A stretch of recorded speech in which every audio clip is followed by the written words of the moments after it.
Imagine you are a king, not a king sitting on a golden throne surrounded by armies. A king hiding in a swamp, freezing, starving.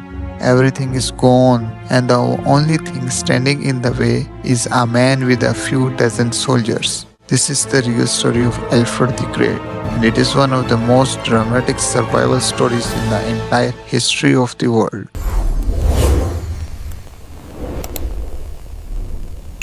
To understand the scale of the disaster, you have to look at the map. For decades, Vikings were just raiders. In 865, they became invaders. The Great Heathen Army. Watch how fast the lights go out.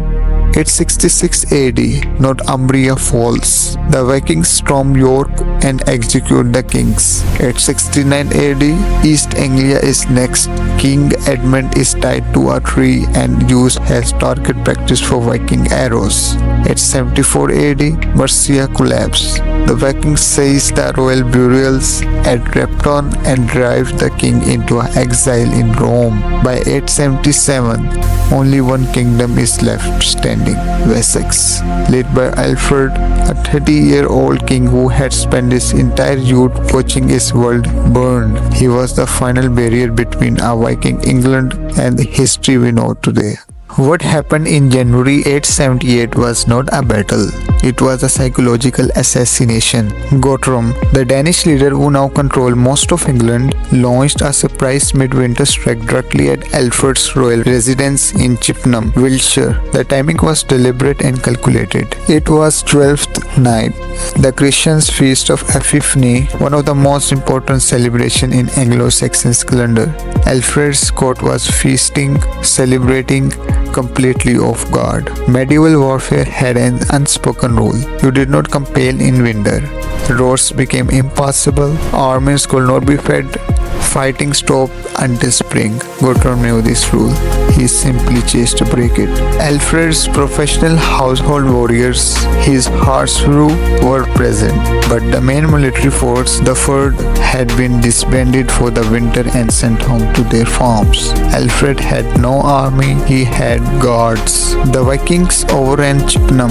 The West Saxon court collapsed overnight. Nobles fled in every direction, some surrendering to Guthrum, some escaping to Wales, and some incredibly sailing all the way to continental Europe, abandoning England entirely rather than to face what was coming. Monasteries were abandoned, clergy scattered, the administrative apparatus of an entire kingdom evaporated in a single January night. Alfred himself escaped barely. With a small group of loyal men, possibly no more than a few dozen, he vanished into a darkness. The last free king of the Anglo-Saxons was now a fugitive. Alfred made his way west into Somerset, into a place that would become one of history's most unlikely fortresses. The Somerset Levels in the 9th century was nothing like they are today. They were vast, flooded wetlands, a labyrinth of marshes, bogs, rivers, and hidden islands that shifted with the seasons and were accessible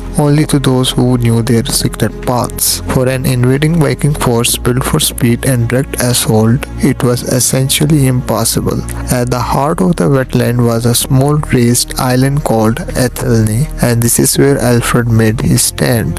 He built a fort, a small hidden fortification in the reeds, accessible only by boat or through flooded causeways. Archaeological evidence from the site suggests his men were actively forging weapons here, metalworking in the middle of a swamp, preparing for a fight that must have seemed almost impossible. Life at Athelney was desperate.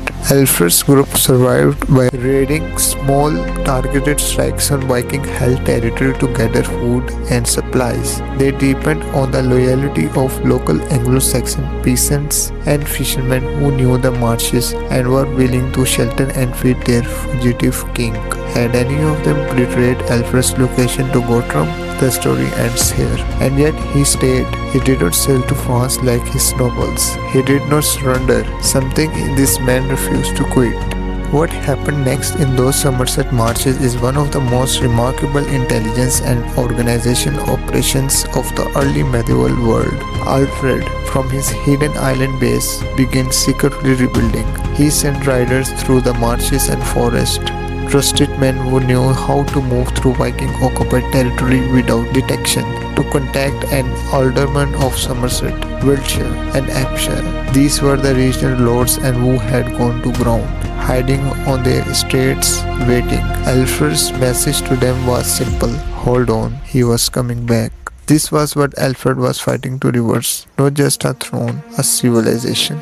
Then, in May 878, 7 weeks after Easter, Alfred emerged from the marshes. He rode to a location the sources call Egbert's Stone, named after his grandfather Egbert, the first king to briefly unite the English kingdoms, a place on the eastern edge of the great forest of Selwood, on the boundary between the territories of Somerset, Wiltshire, and Hampshire. What happened there must have been extraordinary. From Egbert's Stone, Alfred marched to Edington, and what happened there changed the history of the world. For the full story of the Battle of Edington, the Shield Wall, the siege, and the Guthrum's extraordinary baptism, watch our dedicated video on that battle. But understand this, none of it happens without the dark months at Athelney. The victory at Edington was only possible because Alfred refused to give up when every rational calculation said the game was over.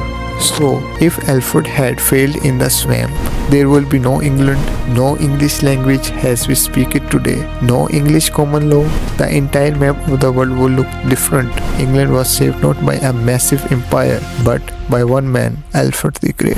If you want more hidden stories from the dark corners of history, hit subscribe.